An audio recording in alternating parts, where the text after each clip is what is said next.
esteja convosco. Deus está no meio de nós. Proclamação do Evangelho de Jesus Cristo segundo Lucas. Naquele tempo, os apóstolos disseram ao Senhor: aumenta a nossa fé. O Senhor respondeu: se vós tivesseis fé, mesmo pequena como um grão de mostarda, poderíeis dizer a esta moreira: arranca-te daqui e planta-te no mar, e ela vos obedeceria. Se algum de vós tem um empregado que trabalha a terra ou cuida dos animais, por acaso, vai dizer-lhe quando ele volta do campo: vem depressa para a mesa? Pelo contrário, não vai dizer ao empregado: prepara o jantar, cinge-te e serve-me, enquanto eu como e bebo. Depois disso, tu poderás comer e beber. Será que vai agradecer ao empregado porque fez o que lhe havia mandado? Assim também vós, quando tiverdes feito tudo o que vos mandaram, dizeis: somos servos inúteis.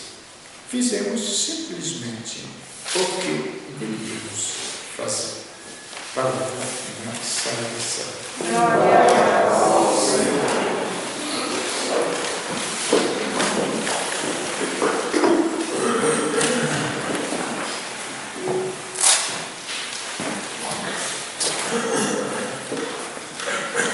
Só do Evangelho de hoje, é interessantíssimo, alguma coisa, não? Insisto mais uma vez, a gente se fala cristão, Jesus Cristo na política, não?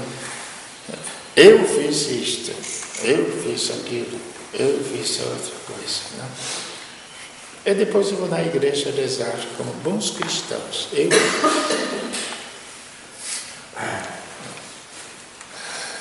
Somos simplesmente servos inúteis. Mesmo que a gente dê comida ao mundo inteiro, somos servos inúteis. Quem faz é o Senhor. Se tiver desfé um pouquinho, nestes dias mesmo, sexta-feira para hoje, né? Sexta-feira estou fazendo a pamonhada lá no Conviver, e a senhora lá, que ajuda tudo, trabalho voluntário: Frei, você que tem fé, esse Deus para domingo fazer o sol, um dia bonito, vir água aos cântaros, não? Sexta-feira, eu lembro. Falei: eu posso ter fé, seria uma potência. Se você também tiver fé, somos duas potências, então vamos ter fé os dois.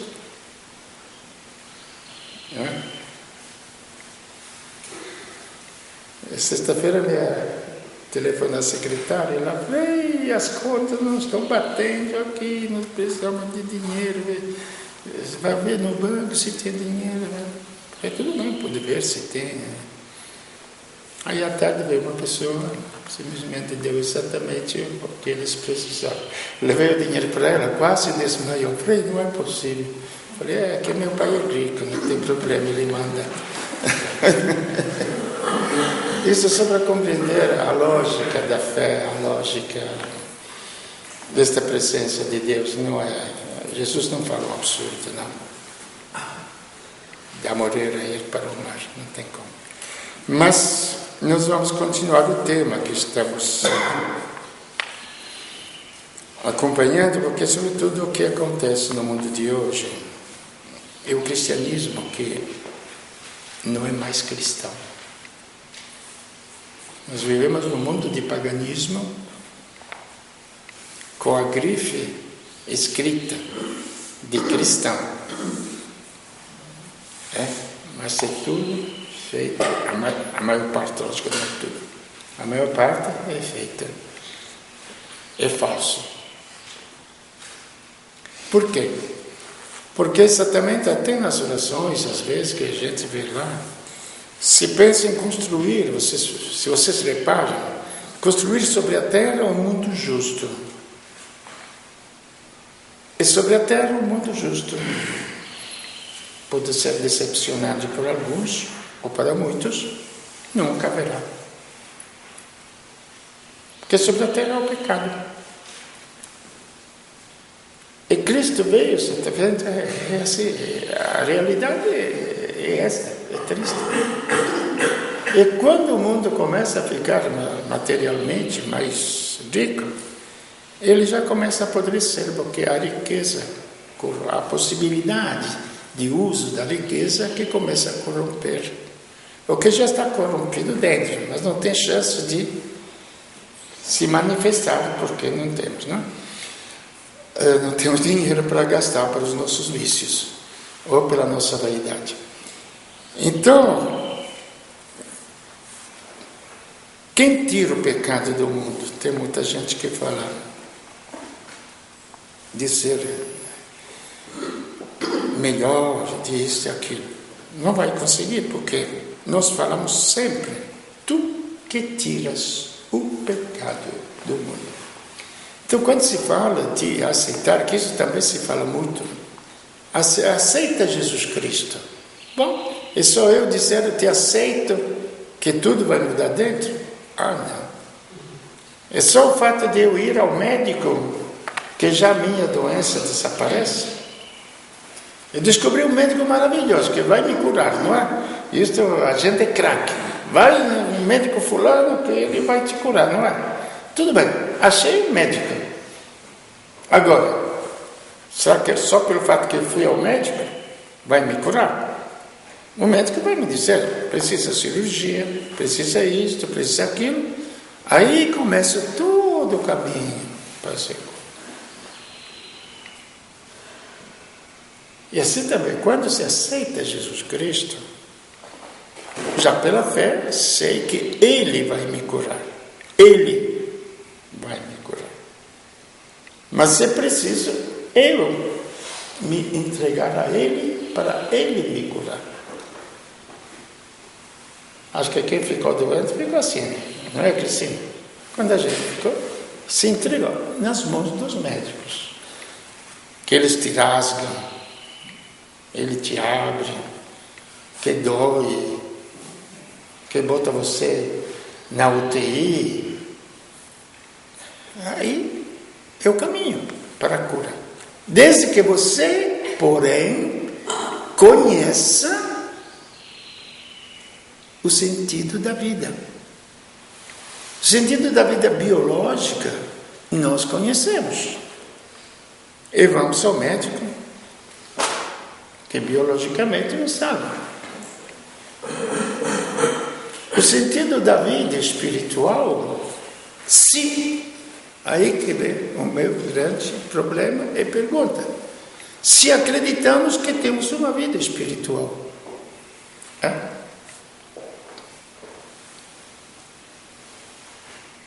Que nem todos acreditam que tem uma vida espiritual. Os materialistas falam que aqui se nasce e aqui se morre. E até aqui se paga os pecados. Não sei. Quero ver essa gente quando vão se encontrar com o juiz mesmo do mundo, que não são os juízes da terra. O juiz do mundo. Diante dele vai aparecer todo o nosso mal. Aí que você tem que decidir onde se pagam os pecados e como se pagam os pecados e o que é o pecado, que nós não conhecemos. Nós não conhecemos o pecado. Repito mais uma vez, desculpa a minha chatice de repetir as coisas, mas na minha meditação eu fico mais firme porque repito coisas básicas da fé todos os dias. O que é o pecado? É uma doença. Nós percebemos as consequências, a maldade, a falsidade, etc., que nos chateia a vida toda. Tá. Mas o que é o pecado mesmo? Às vezes se diz, eu não tenho pecado. Vou me analisando, não fiz nada de errado. como já falei para vocês muitas vezes, os mortos não fazem nada de errado. Vocês já viram mortos estuprar, roubar, assaltar, trair? Eu nunca. Então o fato de não fazer nada de errado não é um sinal bom. Porque às vezes quando você tem uma doença que não dói, não faz nada, parece que está bem, não é? Não sente nenhuma dor, nenhum incômodo, nada. Mas vai ver depois, explode, em 2 dias você morre. Uma doença silenciosa. Então não fiz nada de errado, não é um sinal do pecado. Todos temos o pecado, é grave, temos. Porque se não tivéssemos o pecado, não morreríamos. Sinal claro. A morte é consequência do pecado. Então, se nós vamos morrer, é porque temos esta doença, como todo mundo. Então, todos somos pecadores. Todos. Já por esse sinal muito claro, é muito material. Fora a segunda parte, que o pecado impede o desenvolvimento da nossa vida, o crescimento da nossa vida. Nós somos feitos para ter vida, e o pecado impede. É como a erva daninha, a gente vê que planta as coisas, tem que limpar a horta. Se não limpa a horta, a alface não cresce bem. A erva daninha consome todas as energias do terreno. E o pecado consome todas as nossas energias. Porque Deus não nos criou. Aí que é o problema de ter fé. Não nos criou para sermos uma pequena miséria na vida, não. Nos criou para coisas grandes. Esta é a finalidade da vida. Então, como é que nós vamos sair deste impasse do pecado? Então, quando se fala que Cristo veio tirar o pecado do mundo, é uma coisa séria. Cristo não se fala ao mundo. Se quer que não haja mais violência no mundo, que não haja mais guerras no mundo, que não haja mais prepotência do mundo. Desde que a história sempre foi assim e sempre vai ser assim. Mas não se quer que Cristo, vida, reine no mundo. É este que é o princípio da fé cristã. Este é o princípio da fé cristã. Cristo veio fazer a nossa história. Por quê? Nós já temos explicado no comecinho. E quem é Cristo, São Paulo, nada melhor do que ele para nos explicar quem é Cristo e como ele se relaciona com cada um de nós e com a criação toda. Porque nele, em Cristo, foram criadas todas as coisas, na carta aos Colossenses, no céu e na terra. Ele fala até das coisas materiais, do universo, que a ciência quer explicar para onde vai o universo, que a ciência quer nos explicar de onde há a origem do universo. Aí entra uma fé. Mas como toda esta evolução de bilhões de anos, a transformação do macaco para o homem, depois do peixe, assim por diante, do caos para o nada, né? Vocês já viram o caos gerar uma harmonia? Já viram? Como pode se gerar do caos inicial uma harmonia tão maravilhosa, por mais imperfeita que seja? O sol que brilha todo dia, as plantas que crescem, aí por diante. Já isso, fisicamente olhando, como se pode gerar de um caos Deve existir um princípio de sabedoria universal. Aí começamos a compreender Cristo, aquele homem simples, carpinteiro que ele era. Aquele carpinteiro. Nele, naquele carpinteiro. Que naquele carpinteiro estava Deus, o princípio de todas as coisas. Então nele foram feitas todas as coisas no céu e na terra. As coisas visíveis e as coisas invisíveis. Quais são as coisas invisíveis? Vamos começar pela simples análise humana. A inteligência é visível ou invisível? E Marisa, o que você acha?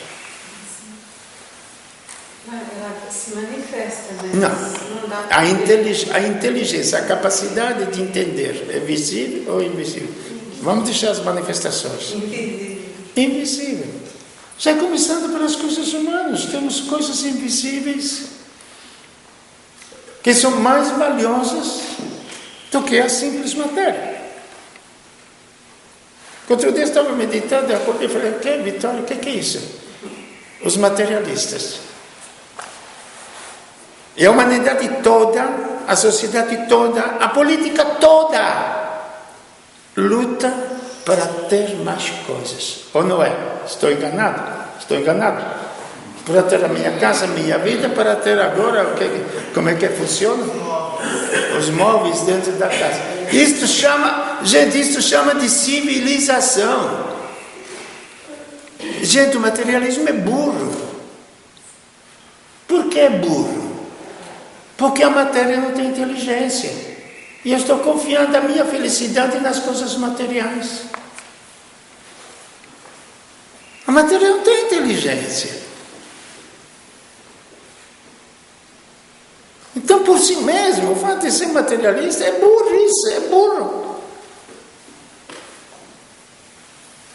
Então, as coisas visíveis e invisíveis. Se depois passarmos às coisas invisíveis, será que existe dentro de nós alguma coisa maior? Que aí se trata da dignidade da própria pessoa humana, da grandiosidade da própria pessoa humana. Eu vou ser digno, vou ser grandioso, por quê? Porque moro num palacete, numa mansão maravilhosa. Eu vou ser mais digno porque visto roupa bonita. Eu vou ser melhor do que os outros porque tenho servos na minha casa. Porque ando com relógio de ouro, com outras coisas assim. É nisto que está a minha grandeza. Olha, vou ser sincero. Quem confia a sua grandeza nestas coisas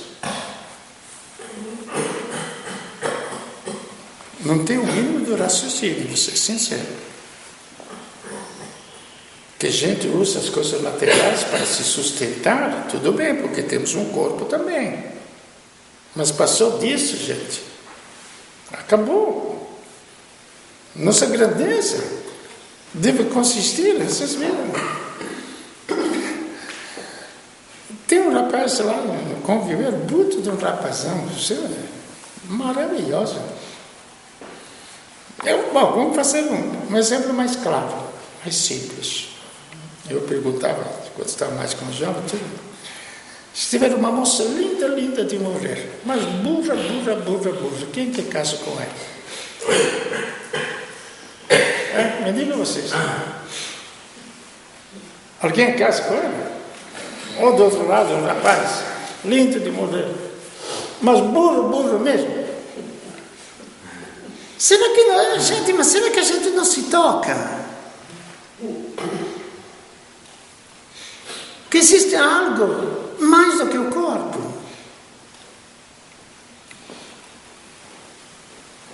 E a grandeza da pessoa está no corpo, nesta dimensão superior. Eu lembro que me toquei realmente nisto E vocês conheceram o Frei Orestes, não é? Lá em Campo do Jordão. Como era aquele homem? Corcunda, tudo torto, tudo fisicamente desprezível aos olhos dos outros, que é as obras sociais que ele fez em Campos do Jordão.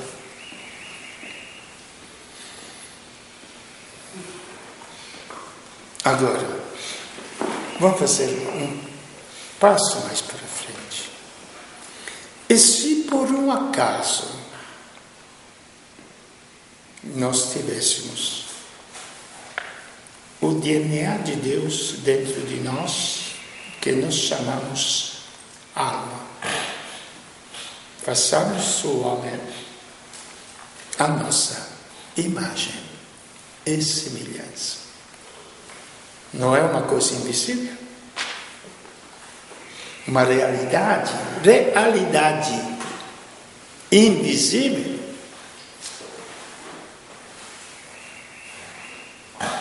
Não é um privilégio, não é um sonho, não é nada. Aonde que o ser humano, então, aonde que nós vamos nos realizar? No corpo, que nasce, cresce, se defende de tantas doenças, tudo, para depois terminar, morrer. Tudo bem. É como a flor, vocês podem ver daqui a 2 dias, já estão todas murchas. Na inteligência também, que estuda, etc., mas depois fica velho, já fica tantã, quanto arteriosclerosado, quando dá Alzheimer, aí por diante. Ou temos algo imortal dentro de nós,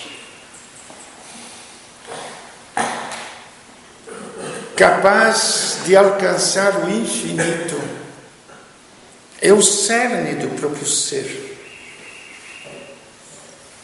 Porque pela fé, já eu acredito que existe isso, aí começa a fé. Não a fé nos milagres de Deus, a fé nesta minha realidade. Então nós fomos criados, todo ser humano foi criado em Cristo. Esta é a finalidade de toda vida humana. Nós passaremos por todos os percalços físicos, de erros, de besteiras que nós cometemos, porque somos fracos. Por isso que Deus é infinitamente misericórdia. Muitos de vocês que são mães, que tiveram filhos, quanto cuidado tiveram com os filhos desde que nasceram e cresceram? O que eles davam para vocês? Merdinha? Xixi? Não é realidade. Porque a gente pensa que Deus, quando falamos Deus é misericórdia, e Ele passa a mãozinha em cima da nossa cabecinha. Ah, não foi nada. É muito mais do que isso, gente. É muito mais do que isso a misericórdia de Deus. É amor de Deus. Muito mais do que o amor de uma mãe para com o seu filho. Então, nós estamos vendo isto na prática, que Ele assumiu sobre si o nosso pecado. Nós veremos isto depois, quando Cristo se esvaziou de Deus e permaneceu simplesmente humano.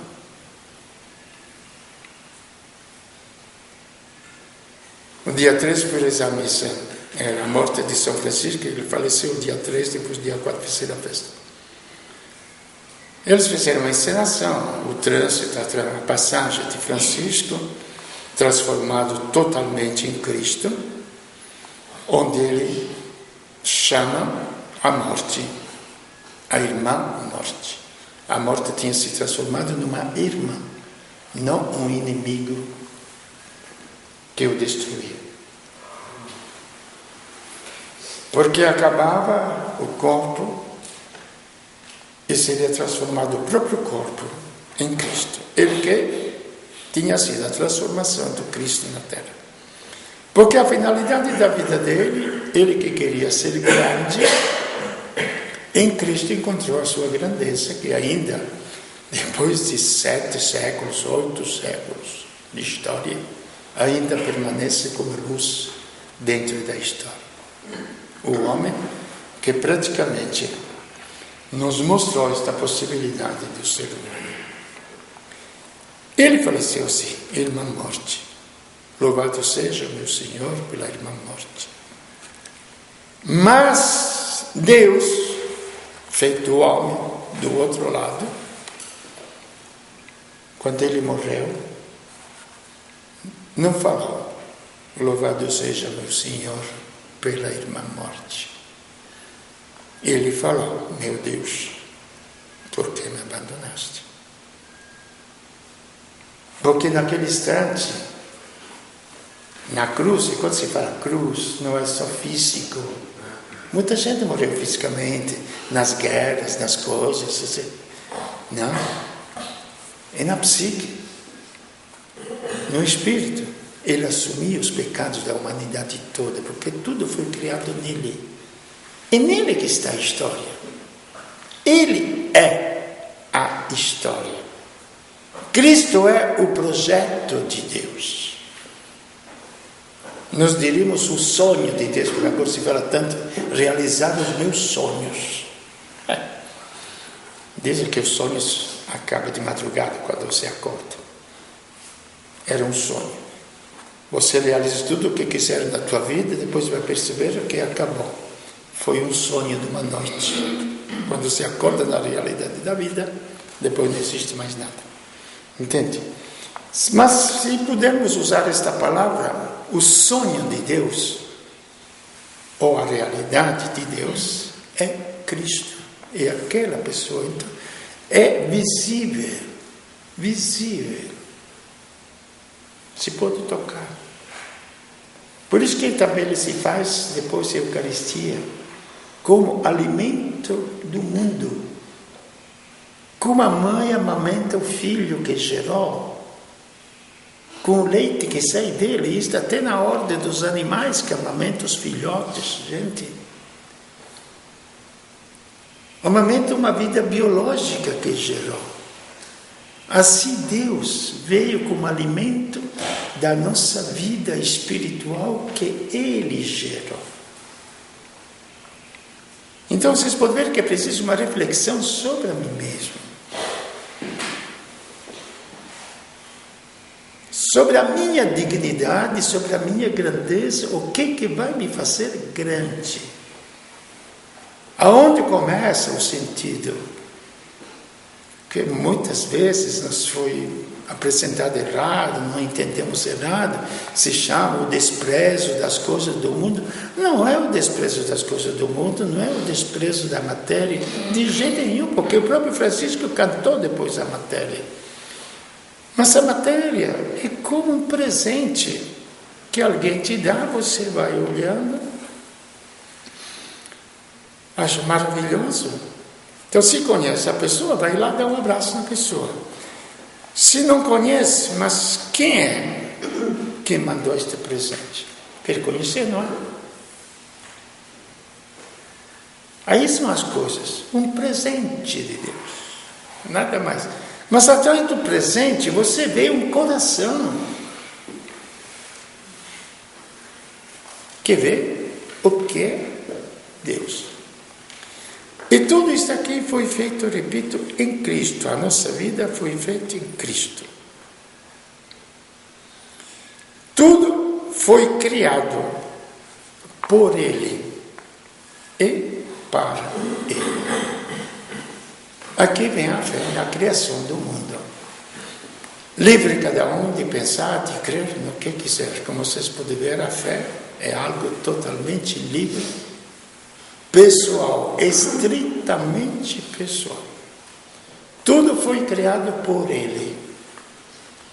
No livro da sabedoria, dizem que a sabedoria estava junto com Deus quando colocava as estrelas. Pode ler o livro da sabedoria. E ele brincava com Deus, gozava. É como uma criança que fica brincando com um quebra-cabeça que ele coloca. E ele brincava colocando as coisas assim no universo. Então o mundo foi criado pelo Verbo, por Cristo. A sabedoria é o Verbo. E esta sabedoria que criou o universo se fez carne, se juntou à carne no ventre de Maria, se fez o homem. Fazendo-se o homem, o que fez? Ele se tornou história humana. Ele se tornou a nossa história. Ele não veio de fora para o mundo para dizer que estava salvo o mundo, para condenar o mundo. Ele fala claramente: eu não vim para julgar e condenar o mundo. Eu não vim para isto. Eu vim simplesmente para salvar o mundo. Por quê? Porque o mundo me pertence. Esta casa me pertence, este mundo foi criado para mim. É em mim que este mundo vai encontrar a sua plena e total realização. Então veja que a nossa fé cristã, ela se expande nas coisas visíveis. Se expande nas coisas que se tocam também. É que nem a inteligência. Você disse, se manifesta. É lógico. É uma coisa invisível, a inteligência, mas se manifesta nos meus gestos. Se manifesta nos porquês das coisas que eu faço. Se manifesta nos estudos, no conhecimento. E assim, Deus se manifesta. Compreende? Então tudo foi feito por Ele e para Ele. Para onde caminha o mundo? Para Cristo. Mas é a ciência, é o conhecimento. Nada de errado. Seria algo maravilhoso usar a ciência e conhecer todas as leis da natureza, onde nós perceberíamos a presença de Deus maravilhosa em tudo que Ele fez. Outra vez expliquei já, o mundo, o universo é como uma casa. A pessoa casou, um pai muito rico, construiu uma casa, colocou os móveis, tudo. Viu tudo que mais aquele filho, aquela filha gostava, colocou dentro da casa e fala: olha, eu te dei um presente em casamento. Vai lá, quando chega a ver a casa, linda, mas olha o jardim que eu gostaria de ter, as plantas que eu gostaria de ter, os móveis, aí começa a ver quarto por quarto, coisa por coisa. Tudo que Deus, que o Pai colocou dentro da casa como presente. A ciência não seria nada mais do que isso. Descobrir toda a natureza, todas as coisas que Deus colocou de presente para nós, na nossa casa terrestre. É proibido estudar? Não. Seria maravilhoso poder estudar e conhecer todas estas coisas. Mas não pensar que porque eu estou jogando um foguete no espaço, eu tenha colocado todo o sistema solar que eu tenha feito, aí é muita covardia. Eu não diria que é uma ofensa contra Deus, mas é muita covardia, muita mentira. Para eu jogar um satélitezinho lá em cima no céu, com bilhões, bilhões e bilhões de estrelas.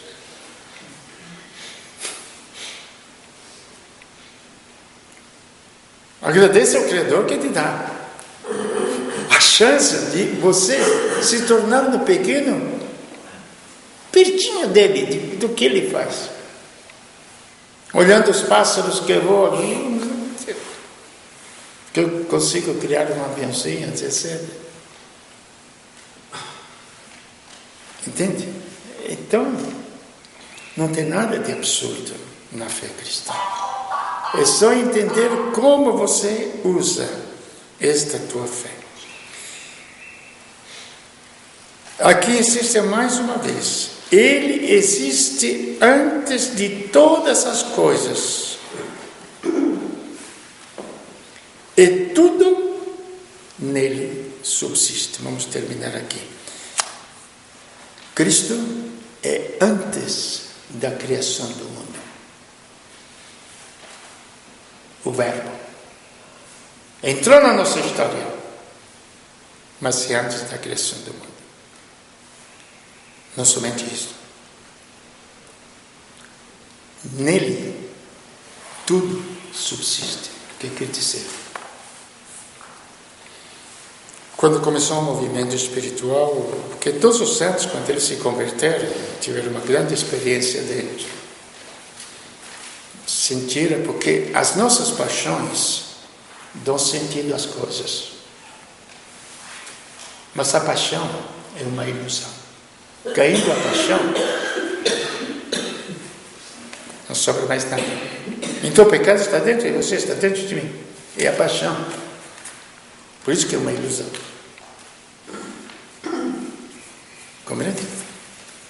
Então esta teve a experiência, o que eles chamam de movimento neocatecumenal. Ele vivia bem, jovem, ia nas favelas de Madrid. E um dia ele sentiu que nada tinha sabor. Tudo tinha um sabor de cinza. Fazia isto até viver com os favelados, ajudar os favelados, tinha sabor de cinza. Que sabor tem a cinza? Nada.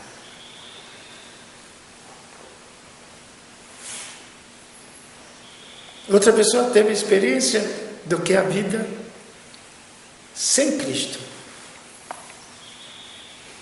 Tudo tinha sabor pior do que cinza, de morte.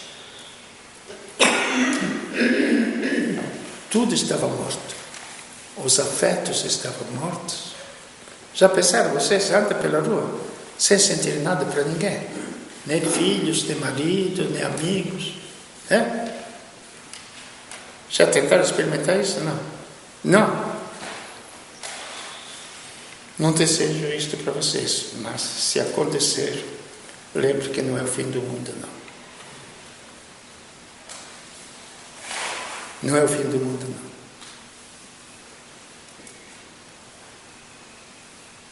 Em Cristo tem sabor a nossa vida. Por isso que a nossa vida é independente do que somos, do que fazemos. Se nós moramos no mosteiro, se nós somos casados, se nós não somos casados, se nós temos sorte na vida, se nós temos saúde, se estamos doentes, nada disso. Cristo é como experiência de vida que nós fomos criados nele. E nele nós encontraremos o sabor da vida, que não é uma vida simplesmente biológica, passageira. É uma vida eterna. Deles, disse Jesus, a conhecer a vida eterna. Vida eterna. Não aquela catarse, aquele acontecimento quando a gente vai morrer. Vida eterna. Uma vida que começa desde já e vai permanecer eternamente, que nem a morte poderá destruí-la. Esta é a vida eterna, fala Jesus. Que conheçam, e você sabe bem o que é conhecer, não é? Conhecer este livro quer dizer eu ler e fazer que o que está escrito aqui penetre dentro da minha inteligência. Isto é conhecer. Entrar em comunhão com o conhecimento. Conhecer a matemática e fazer que aquelas coisas da matemática penetrem na minha mente. Conhecer a geografia e fazer que aquelas notícias geográficas penetrem. Isto é conhecer. Então, esta é a vida eterna. Que conheçam a ti, que entrem em comunhão contigo, Deus, e com o Filho teu, Jesus Cristo. Este é Jesus Cristo. Veio não para fazer milagres, mas para viver conosco e em nós a sua vida.